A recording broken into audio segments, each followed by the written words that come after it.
In theory, there are only 4 styles of parenting. Authoritarian parents are controlling and demand obedience without considering the child's point of view. Permissive parents are loving but don't exert any control. There are no rules. Authoritative parents are firm but loving. They encourage independence within limits. Neglecting parents are uninvolved and often uninterested in their own child. Recently, a 5th style was proposed, but we will come back to that later. The styles range from controlling and demanding to complete freedom, and from cold and unresponsive to loving and receptive. Each authoritative, permissive, authoritarian, and neglectful parents have their place. To understand what it means to grow up with parents from each end of the spectrum, we can imagine the lives of 4 children. Sarah's parents are authoritarian. They love their girl, but they believe that strict rules are important to make Sarah become well-behaved and fit into society. If Sarah cries, she's told to stop. If she talks back, she is sent to the corner for time out. If she forgets to take care of her chores around the house, she is not allowed to play with her toys. Sarah learns that suppressing her emotions and following her duties is the way to get through the day. To get the love of her parents and to avoid making them upset, she becomes obedient. However, because Sarah was never allowed to decide for herself or follow her intrinsic interests, as an adult, she doesn't know what she really wants. She begins living a life that seems perfect to her parents and society, but might leave her unhappy on the inside.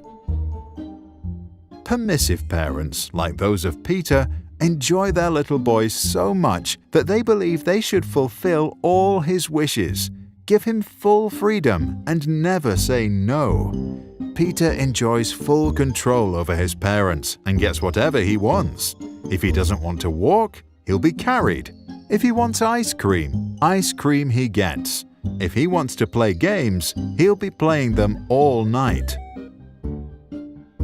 Peter grows up completely without borders and does whatever he thinks is right. He never coped with conflict, and he did not learn to control his emotions. The fact that he always got what he wanted made him a bad loser. As he grows older, he often acts inconsiderate and doesn't know his limits. Arthur's authoritative parents respect their child's needs, but believe that kids need freedom within certain limits. Arthur can freely play, but when he's done, he needs to help tidy up. He is allowed to eat ice cream, but only on Sundays. Screen time is limited to 30 minutes a day. There may be conflict, but the parents listen to what Arthur has to say and then lay down the rules. Arthur learns that some things are difficult, but his parents give him all the support he needs to get through it. He develops the strength to endure hardships and to continue following his interests and passions. In class, he bravely expresses his own opinions in an appropriate manner. During breaks, he can show his emotions and act freely. As an adult, he agrees to rules only after they have been discussed and he feels like he understands them. Neglectful parents are usually not present in their children's life. Nora often feels completely alone in the world. She experiences full freedom to do anything she wants to and has plenty of imagination, but she never receives any feedback or even attention. Nora realizes that it doesn't matter what she does because no one cares anyway. The lack of attention leads to a lack of trust in herself and others. She becomes insecurely attached, unable to form healthy relationships, and develops a negative image of herself. To stop feeling unworthy of love, she tries not to feel anything at all. In recent years, over-involved parents who are present in every aspect of their child's life are often referred to as the 5th style. These parents are also known as snowplows, removing obstacles out of their kids' path, or helicopter parents who hover about and micromanage every aspect of their child's life. Since they won't let their children do anything alone, the children can't learn to overcome challenges by themselves. Research infers that these children don't like to solve difficult problems, lack perseverance, and may even procrastinate in protest when something requires a lot of effort.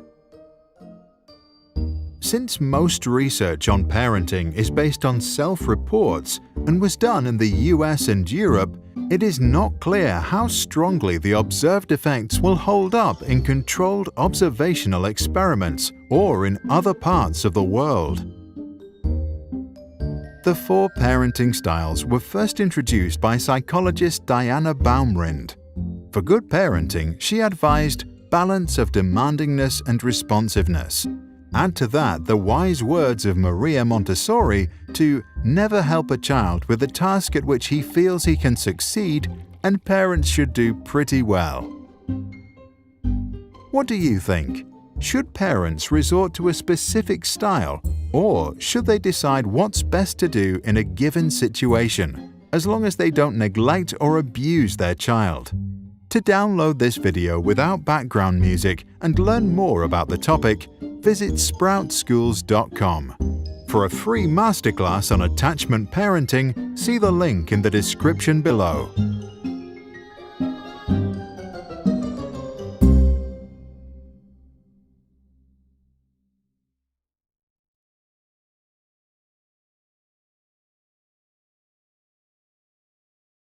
Sprouts videos are published under the Creative Commons license.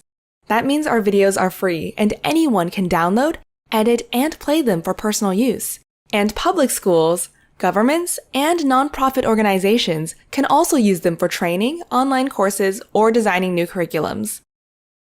To help us stay independent and support our work, you can join our patrons and contribute. Just visit patreon.com/sprouts. Even $1 can make a difference.